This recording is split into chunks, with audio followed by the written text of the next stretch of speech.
హైదరాబాద్లోని తెలంగాణ భవన్లో BRS party 26వ ఆవిర్భావ దినోత్సవం ఘనంగా నిర్వహించారు. రజతోత్సవ ముగింపు వేడుకల్లో బీఆర్ఎస్ పార్టీ అధినేత కేసీఆర్ పాల్గొన్నారు. ఈ సందర్భంగా ఆయనకు బీఆర్ఎస్ నాయకులు సాదర స్వాగతం పలికారు. అనంతరం తెలంగాణ భవన్లోని తెలంగాణ తల్లి విగ్రహానికి పూలమాలలు వేసి నివాళులర్పించారు.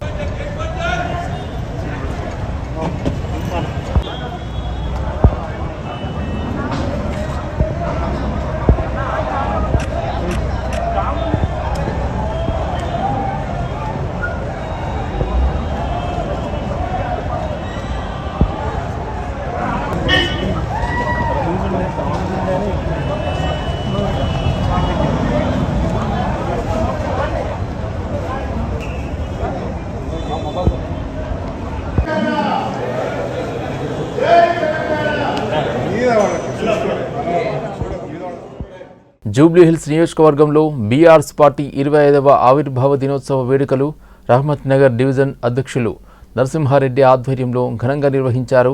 ఈ కార్యక్రమానికి ముఖ్య అతిథిగా హాజరయ్యారు. రావుల శ్రీధర్ రెడ్డి పార్టీ జెండాను ఆవిష్కరించి ఘనంగా జరుపుకున్నారు. ఈ సందర్భంగా ఆయన మాట్లాడుతూ కేసీఆర్ నాయకత్వంలో గత 10 ఏళ్లలో తెలంగాణ అన్ని రంగాల్లో అభివృద్ధి సాధించిందని అన్నారు. అన్ని వర్గాల అభ్యున్నతితో రాష్ట్రం సుభిక్షంగా వర్ధిల్లిందని పేర్కొన్నారు. ప్రస్తుతం కాంగ్రెస్ ప్రభుత్వ పాలనలో రాష్ట్ర పరిస్థితులు దిగజారుతున్నాయని విమర్శించారు. ప్రజలు మళ్లీ కేసీఆర్ నాయకత్వాన్ని కోరుకుంటున్నారని, రాబోయే ఎన్నికల్లో బీఆర్ఎస్ పార్టీని అధికారంలోకి తీసుకురావడానికి పార్టీ శ్రేణులు కృషి చేస్తారని చెప్పారు. తెలంగాణ చరిత్రలోనే కాదు, భారతదేశ చరిత్రలో ఒక గొప్పదైనటువంటి విశిష్టమైనటువంటి స్థానం ఉంది. ప్రపంచ చరిత్రలోనే ఒక సుదీర్ఘమైనటువంటి ప్రజల ఆకాంక్షని, చిరకాలంగా ఉన్నటువంటి ప్రజల ఆకాంక్షని తెలంగాణ ప్రజలు వలసవాదుల నుంచి, వలస పాలకుల నుంచి, వాళ్ళ యొక్క శృంఖలాల నుంచి తెలంగాణకు ఎవరు విముక్తి కల్పిస్తారు, తెలంగాణ స్వయం పాలన కోసము ఎవరు ఊపిరిలుతారు అని ఎదురు చూస్తున్నటువంటి యొక్క సందర్భంలో 25 సంవత్సరాల క్రితం గౌరవనీయులు తెలంగాణ తొలి ముఖ్యమంత్రి, భారత రాష్ట్ర సమితి అధ్యక్షులు, ఆనాడు తెలంగాణ రాష్ట్ర సమితిగా తెలంగాణ ప్రజల చిరకాలాకాంక్ష అయినటువంటి పోరాటాలతో కూడుకున్నటువంటి తెలంగాణ సాధనకు నడుం కట్టినారు. ఆ తర్వాత మీరందరూ చూశారు, 14 సంవత్సరాల పాటు ప్రపంచంలోనే ఎక్కడ ఎవరు చూడని విధంగా ఒక్క రక్తపు బొట్టు చిందకుండా, ఒక విధ్వంసకాండ జరగకుండా, ఎవరి మీదనైతే పోరాటం చేస్తున్నామో వాళ్ళను కూడా ఏ రకమైనటువంటి దౌర్జన్యాలు లేకుండా, హింస లేకుండా ఒక ప్రజాస్వామ్య పద్ధతిలో తెలంగాణ సాధించినటువంటి ఒక ఘనత బీఆర్ఎస్ పార్టీకి, నాటి టీఆర్ఎస్ పార్టీకి, మరి గౌరవనీయులు కేసీఆర్ గారికి దక్కిందనటువంటి సందేహం లేదు. రంగారెడ్డి జిల్లా మహేశ్వరం నియోజకవర్గంలో పోలీసు వ్యవస్థ మరింత బలోపేతమవుతుంది. తుక్కుగూడలోని ఫాబ్ సిటీలో తాత్కాలికంగా ఏర్పాటు చేసిన ఫ్యూచర్ సిటీ కమిషనరేట్ కార్యాలయాన్ని రాష్ట్ర డీజీపీ శివధర్ రెడ్డి ఘనంగా ప్రారంభించారు. ఈ కార్యక్రమంలో future city commissionerate CP Sudheer Babu, అదనపు సిపి చందన దీప్తి, డీసీపీ నారాయణ రెడ్డి సహా పలువురు ఉన్నతాధికారులు పాల్గొన్నారు. నూతన కార్యాలయం ద్వారా ప్రజలకు మరింత చేరువలో సేవలు అందించాలనే లక్ష్యంతో తాత్కాలికంగా ఈ కార్యాలయాన్ని ప్రారంభించినట్లు అధికారులు తెలిపారు.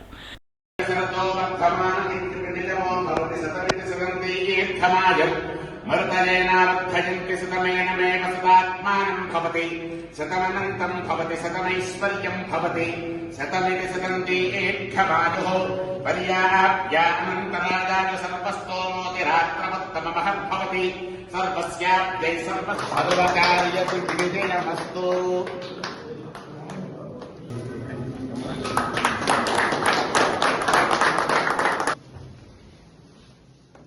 భారత రాష్ట్ర సమితి 26వ ఆవిర్భావ దినోత్సవం సందర్భంగా మల్కాజ్గిరి ఎమ్మెల్యే మరి రాజశేఖర్ రెడ్డి ఆదేశాల మేరకు అల్వాల్ మీసేవ కూడలిలో తెలంగాణ తల్లి విగ్రహం వద్ద జెండా ఆవిష్కరణ కార్యక్రమం అల్వాల్ సర్కిల్ బీఆర్ శ్రేణులు ఘనంగా నిర్వహించారు. ఈ సందర్భంగా తెలంగాణ తల్లి విగ్రహానికి పూలమాలలు వేసి, పార్టీ జెండా ఎగిరవేసి కేక్ కట్ చేసి సంబరాలు జరుపుకున్నారు. ఈ సందర్భంగా వారు మాట్లాడుతూ, మన తెలంగాణ అస్తిత్వం మన బీఆర్ఎస్ అని, స్వరాష్ట్రం కోసం అలుపెరగని పోరాటం చేసిన జెండా ఎన్నో అవమానాలు భరించి కుట్రలను ఛేదించి స్వరాష్ట్రాన్ని సాధించిన జెండా మన గులాబీ జెండా అని ఉద్యమకారుడు కేసీఆర్ సారథ్యంలో తెలంగాణను సాధించిన పార్టీ మన బీఆర్ఎస్ పార్టీ అని కొనియాడారు. ఈ యొక్క పార్టీ 20వ సంవత్సరం ఆవిర్భావం చాలా ఘనంగా జరుగుతుంది.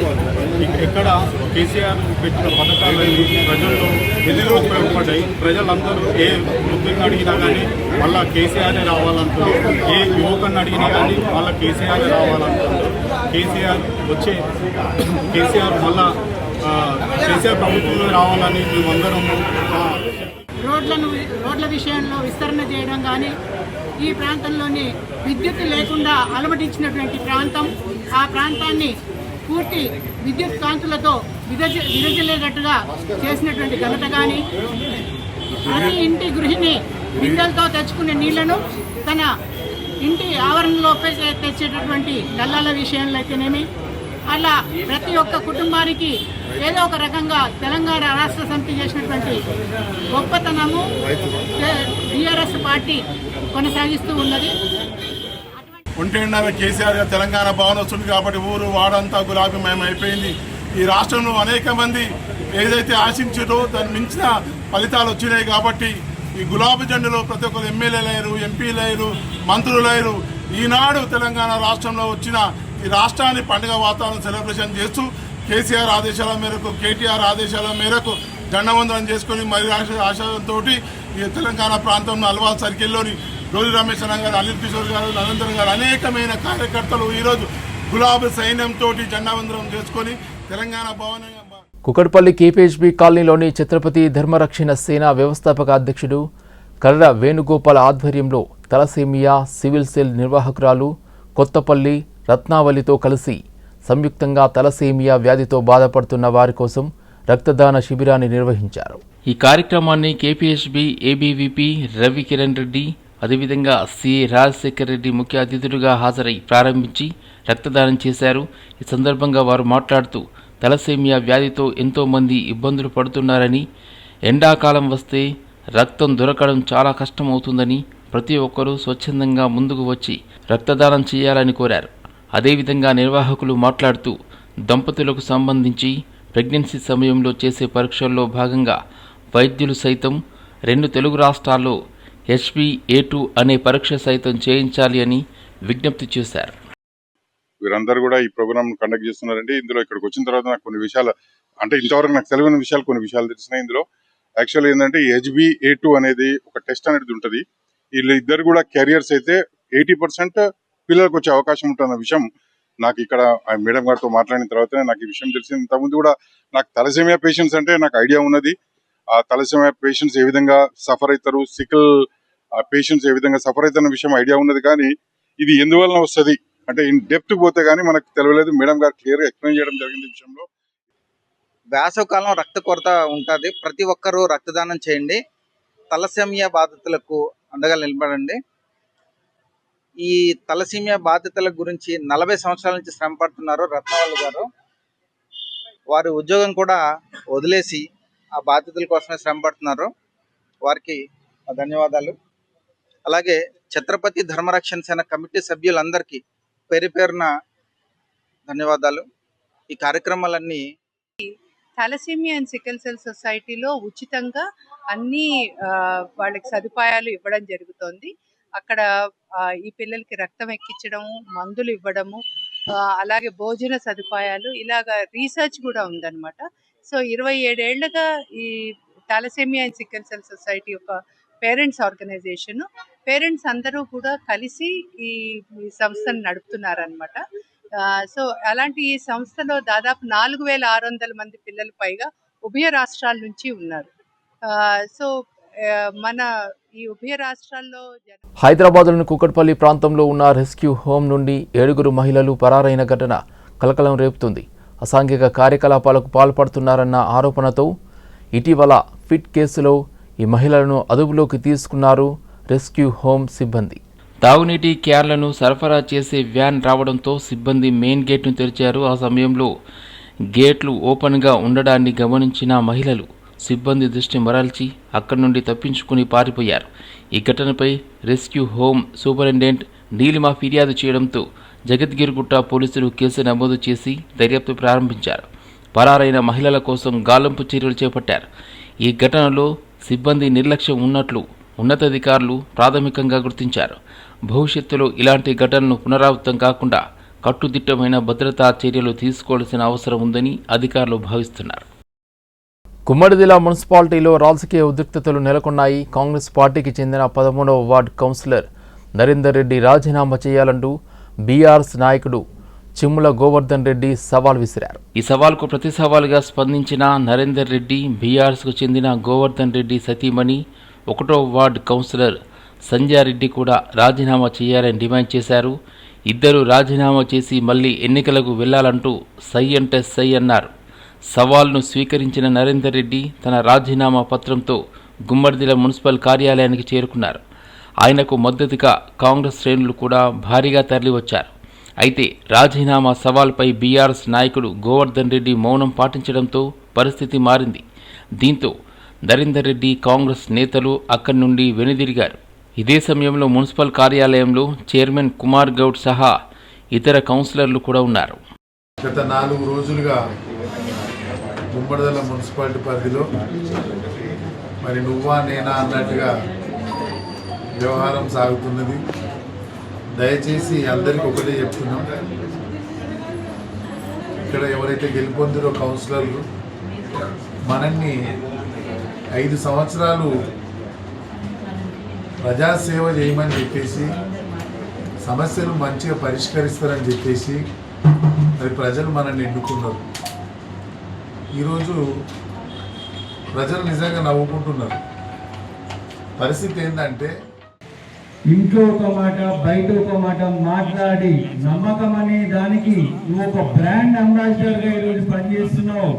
నమ్మక ద్రోహి అనేది ఒక మైపాల్ రెడ్డి గారి దగ్గరికి స్టార్ట్ అయింది నీ జీవితం. ఒక 2 సర్పంచులు నీకు అసలు టిఆర్ఎస్ పార్టీలో మొత్తంలో నువ్వు అందరి నాయకుల తర్వాత ఈ మండలంలో టిఆర్ఎస్ పార్టీలో ఉన్న అందరి నాయకుల తర్వాత నువ్వు పార్టీలో చేరిన తర్వాత మైపాల్ రెడ్డి గారు నీ మాటలు నమ్మి నిన్ను పక్కన పెట్టుకొని 2 నీకు సర్పంచుల సీట్లు ఇచ్చారు. నా భర్త సవాల్ విసిరిండు కాబట్టి నా భర్త మీద ఆయన చెయ్యాలి. ఒక ఆడబిడ్డ దగ్గరకు వచ్చి సవాల్ చేయడం తప్పది. ఒక ఆడబిడ్డ అంటే అంత చులకననా? ఈరోజు వైస్ చైర్మన్ గా ఈ పదవిలో కూర్చున్నందుకు ఆయన జీర్ణించుకోలేకపోతుండు.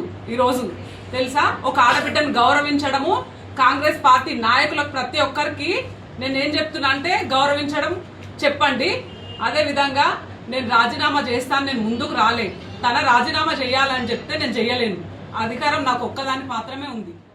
స్వచ్ఛంద సంస్థలు మాత్రమే కాకుండా మధ్యతరగతి కుటుంబాలు కూడా సమాజంలో ఉన్న అనాథ పిల్లల పట్ల సహృదయంతో ఉండాలని సామాజిక సేవకురాలు పద్మశ్రీ డాక్టర్ శాంతా సింహ అన్నారు. మాజీ మంత్రి మాణిక్రావు సతీమణి రచయిత శశిప్రభ మాణిక్రావు రచించిన పుస్తక ఆవిష్కరణ కార్యక్రమంలో పాల్గొన్నారు.